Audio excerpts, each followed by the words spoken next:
Hello and welcome to our calm history journey. Before we begin this story, make sure to subscribe to the channel and hit the like button so you can follow all of our relaxing historical videos. The morning begins slowly in a Viking village resting beside a quiet northern shore. The sky is pale and heavy, clouds hang low, and the cold air moves gently between wooden houses, carrying the scent of salt water, damp earth, and smoke from fires that never fully fade during the night. The sea lies still for now, dark and patient, reflecting the dim light of the early sky. Long houses stand close together, built from wood, stone, and turf, their walls thick, their shapes familiar, shaped by hands that have worked the same way for generations. Paths between them are worn smooth by boots and bare feet alike, frozen in places, softened in others, and every step taken here follows memory rather than thought. Inside the houses life stirs quietly, bodies shift beneath heavy wool and animal hides. Breaths rise and fall slowly. Warmth gathers near the central fire where embers glow faintly. Never fully allowed to die, a woman rises first, as many have before her, adding wood carefully. Watching the flames return without hurry, the crackle soft and steady outside the village. The sea remains calm, waves move gently against the shore, their sound low and repetitive, shaping thought itself. Boats rest upside down or tied close, their wooden forms darkened by salt and time. They wait without urgency, as they always do, knowing their moment will come. As the light grows slightly stronger, men begin to step outside, wrapping cloaks tighter against the cold, pausing for a moment to look toward the water. This pause is not empty, it is a habit shaped by respect and caution. The sea gives and the sea takes, and this truth is never forgotten. Children wake slowly, drawn toward warmth and movement, sitting close to the fire, watching shadows move along the walls, learning silence before learning speech. Elders remain seated, eyes half closed, listening more than watching, carrying memories of winters longer and darker than this one. The village does not wake with sound, it wakes with presence. Tools are lifted quietly, nets are checked, wood is gathered. Nothing is rushed, because rushing has never served well in this land. Every action is measured, deliberate, shaped by cold, distance, and patient. Smoke begins to rise more steadily now, drifting upward and blending with the low sky.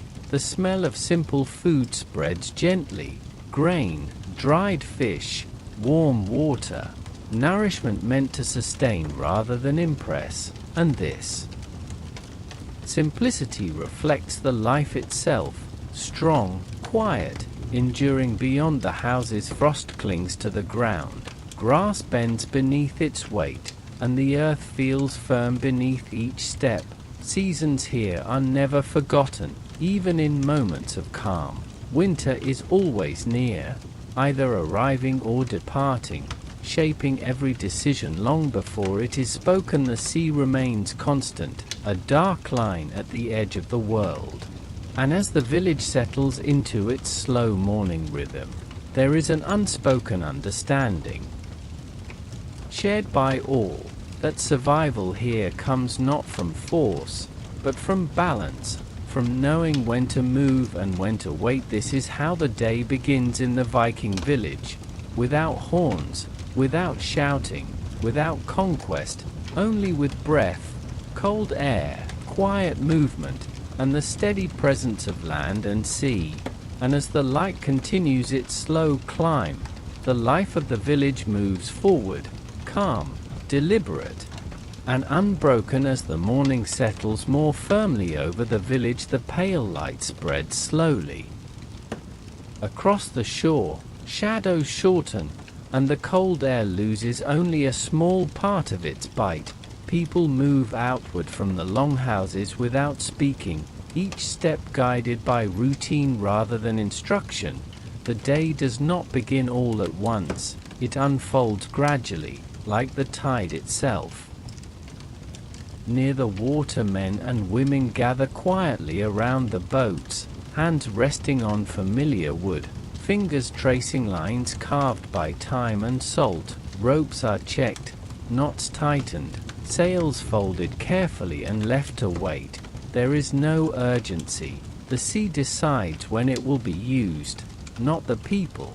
And this understanding shapes every movement. Nets are pulled from storage and laid out along the shore, repaired slowly where fibers have weakened, each repair made with patience, because a rush knot will not hold against northern water. The repetitive motion of fingers moving through rope creates a rhythm, steady and calming, and the sound of the sea accompanies it like breath. Further inland, others attend to quieter tasks, splitting wood with controlled force, stacking it neatly against walls to dry, tending small animals, checking stores of grain and dried fish. Everything is accounted for, not out of fear, but out of respect for long winters that remember every mistake. Children follow adults at a distance, watching, copying movements without being corrected,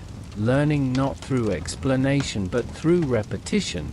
They gather small pieces of wood, carry tools that feel too heavy, and listen carefully to the sounds of work, absorbing the rhythm of the village long before they fully take part. Elders remain close to the houses or sit near the shore, wrapped in thick cloaks, eyes focused on the horizon more than on the people nearby. Their watching is quiet, but it carries meaning. They have seen seas change without warning, and their stillness is not rest, it is attention. The hours pass without notice. Time here is not measured, it is felt.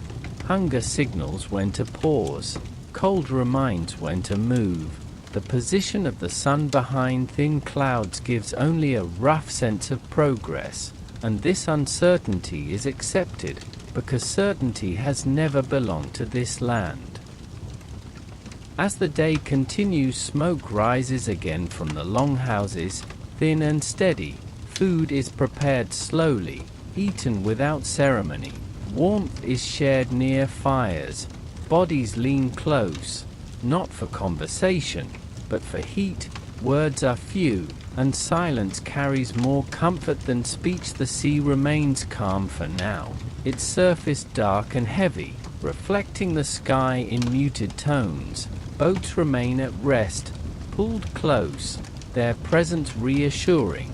Tools remain nearby, ready but patient, and this waiting is not wasted time. It is part of survival. Throughout the village there is a sense of preparation rather than action. Nothing dramatic happens, yet everything matters. Wood stacked today will burn in weeks to come. Nets repaired now will hold fish later.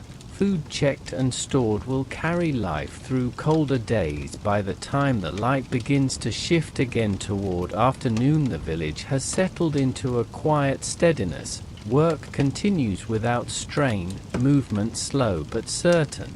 And there is a shared understanding that this rhythm, repeated day after day, is what keeps life intact. The sea continues its slow motion against the shore, and the village mirrors it, calm, deliberate, and enduring, waiting not for excitement, but for the next natural moment to arrive. As the day slowly releases its hold on the land, the light fades almost without being noticed. The sky turns heavier, colors soften, and the village responds in silence. Work ends not because it is finished, but because the body knows when to stop. Tools are set aside carefully, placed where they will be found again, and people move back toward the longhouses without hurry. Smoke thickens above the roofs as fires are fed and flames grow steadier. The smell of burning wood settles into the air, familiar and reassuring. Inside the longhouses, warmth gathers slowly, shadows stretch across wooden walls, and the outside world feels farther away with each passing moment. Families sit close together near the fire, cloaks loosened, hands extended toward the heat, faces lit by soft flickering light. Food is shared quietly, pieces passed from hand to hand, bowls emptied slowly. No one eats quickly, because the night ahead is long and patience is learned early. Children grow calmer as the firelight replaces daylight. Movements soften, voices lower. They listen more than they speak, watching flames move in endless patterns, sometimes leaning against older shoulders. Their breathing slowing without being guided. Elders speak occasionally, not in long stories, but in fragments, reminders of seasons past, of winters that lasted longer than expected, of journeys that ended well only because preparation was careful. These words are not meant to entertain, they are meant to settle into memory. Belief in unseen forces rests quietly in the room, not loudly expressed, but deeply felt. The presence of gods is not distant, it exists in fire, in wind, in the sound of wood shifting as it burns. No prayers are spoken aloud, yet respect fills the space naturally. Small symbols rest near walls and beams, carved shapes, worn pieces of bone or metal, each carrying meaning known only to its owner. They are touched briefly before sleep, not as ritual, but as habit formed over years, a silent acknowledgement of forces beyond control. Outside the longhouses, night settles fully, the village grows darker. Stars appear slowly through drifting clouds. The sea can still be heard, steady and patient, reminding everyone that beyond warmth and shelter the world remains vast and indifferent. Inside the fire continues its work, flames lowering as embers glow brighter. The longhouse breathes softly with those inside it. Bodies shift, blankets pulled closer, sleep approaches gradually, never rushed. Thoughts drift toward tomorrow, toward weather, toward the sea, but these thoughts remain light, carried without tension. The night is not a time for worry, it is a time for rest, and rest is treated with respect. As the fire dims further, silence grows deeper, broken only by quiet breathing and the soft settling of wood. The village enters its longest hours, protected by routine, belief, and shared warmth, held together by the quiet understanding that morning will return in its own time. Night now fully surrounds the village. Darkness does not fall suddenly, it settles slowly and firmly, like a heavy cloak placed over land and sea. The sky becomes a deep muted shade, clouds move quietly above, and the stars appear and disappear without pattern. Nothing demands attention, everything invites stillness. Inside the longhouses the fires have lowered, no longer bright, but steady. Embers glow softly, releasing warmth without sound. Shadows move slowly along the walls, shaped by flame and memory. The world beyond the doors fades into something distant and unimportant. People lie close together on wooden platforms covered with furs, bodies arranged by habit rather than thought.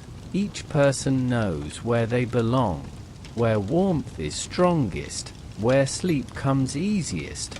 Breathing begins to slow, rising and falling in uneven but gentle rhythm. The village itself seems to rest. Structures creak softly as temperatures drop, wood contracts and shifts. These sounds are not alarming, they are expected. They have always been part of the night, part of the land speaking in its own language. Outside the wind moves carefully between buildings, carrying the smell of sea and smoke. It does not rush, it explores, slipping through narrow spaces, brushing against walls, reminding the village of the world that never truly sleeps. The sea continues its endless movement. Waves touch the shore with quiet persistence. Water reflects fragments of starlight, then releases them again. The rhythm never changes, and this constancy offers comfort even in darkness. Sleep comes in layers. Some drift quickly into deep rest, others remain awake longer, listening, thinking, remembering. The mind wanders gently, not toward fear, but toward repetition. Past days blur together, forming a steady sense of continuity. Dreams begin to appear. Slowly, shaped by familiar images, firelight, wooden walls, moving water, distant horizons. These dreams are not vivid, they are soft and heavy, designed to hold rather than disturb. Belief rests beneath sleep like a foundation, unseen but present. The gods are not imagined as watchers, but as forces woven into nature itself. Wind, water, fire, and earth continue their work without judgment. And this understanding removes the need for worry. Time stretches during the northern night. Hours feel longer, silence deepens. The absence of light creates space for thought to slow. Nothing presses forward. Nothing demands action. Occasionally someone shifts, a blanket adjusted, a breath released. These movements are small and careful. Respect for shared rest is instinctive, learned through long nights spent together. The fire gives one final soft crackle as a piece of wood settles. Embers pulse briefly, then return to their steady glow. Warmth remains constant, holding sleep in place beyond the village. The land lies open and vast. Forests stand unmoving. Fields rest beneath thin frost. Paths disappear into darkness, yet none of this feels threatening. Familiarity turns even darkness into something known. The night continues without change, without climax, without interruption. It is not a pause between days. It is a necessary part of life, a space where energy returns quietly. Breathing deepens further, thoughts fade completely, consciousness loosens its grip, and the village enters its deepest rest, held together by routine, by shared experience, by the certainty that morning will arrive when it is ready. The night does not end suddenly. It stretches itself thin until it becomes something else. Darkness loosens slowly, releasing the land inch by inch. The sky lightens without color at first, only a change in weight, as if the air itself becomes easier to breathe. Stars fade gently, not erased but absorbed into the growing quiet of morning. Clouds drift with no purpose, carrying the last memory of night away from the village. Inside the longhouses, sleep still holds most bodies firmly. Rest continues its work uninterrupted. Breath moves deeply and slowly. Warmth lingers beneath heavy furs, and the space between dreams and waking grows wider. The fires have almost disappeared. Embers lie scattered beneath ash, glowing faintly like distant memories they know.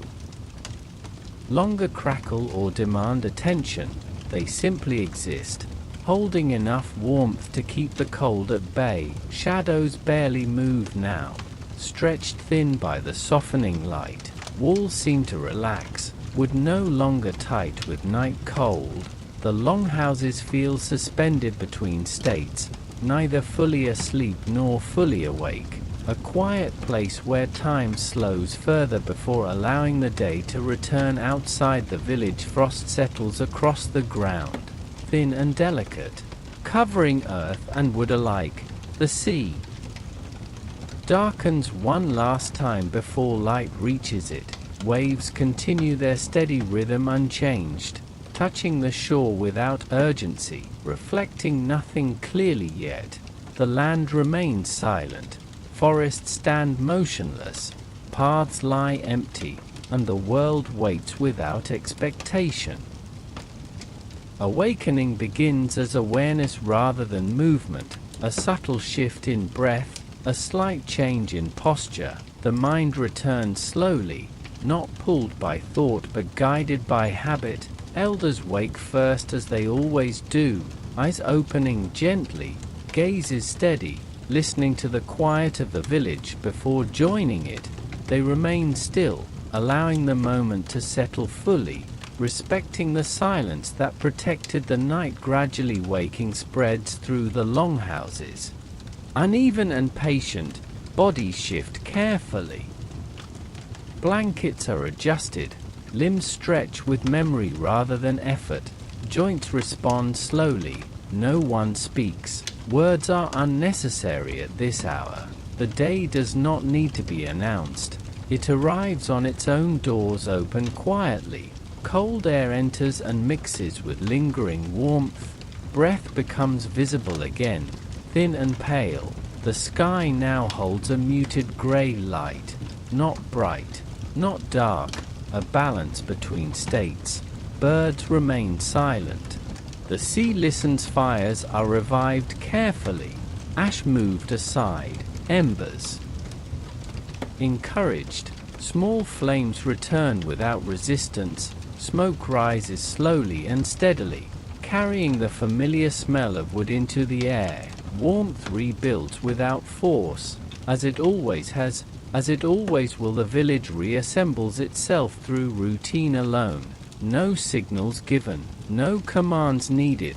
Hands reach for tools. Wood is gathered. Nets are checked again. Yesterday feels close. Tomorrow feels distant. Only the present holds weight. Life resumes not as something new, but as a continuation. Children emerge quietly, eyes heavy but curious, movement slow. They remain near adults, absorbing the rhythm of morning without instruction, learning again through repetition, through observation, through silence. Behind them the longhouses stand firm, holding the memory of night, warmth, shared rest. Ahead the open land waits, unchanged and patient, ready to be met again without resistance. As light finally settles fully over the village, the rhythm returns completely, not louder, not faster, simply steady.